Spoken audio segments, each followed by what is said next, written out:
नमस्कार दोस्तों। Training star Khesari Lal ji का ज़बरदस्त देवी गीत लगा था पंडाल नहीं लाई का वीडियो आप लोग के बीच में आ गया है।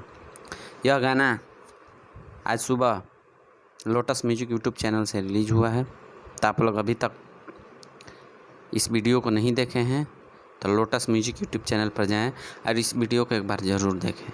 बहुत सारा प्यार और आशीर्वाद खेसारी लाल जी को दें, बहुत भरपूर मज़ा आएगा।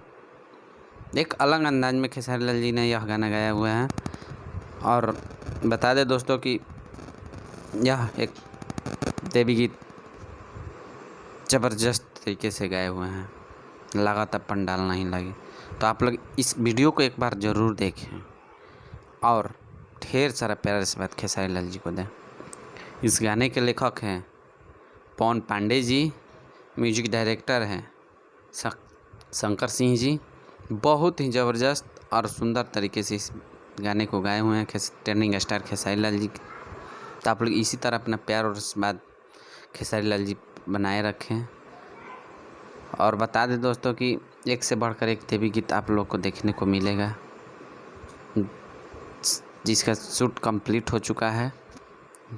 एक से बढ़कर एक आप लोग के बीच में देवी गीत आएगा। तो आप लोग इसी तरह हमारे चैनल पर बने रहें, नए नए अपडेट देखते रहें। और दोस्तों बता दें कि हमारे चैनल को आप लोग सब्सक्राइब करें, ढेर सारा प्यार से बात दें। जय माता दी।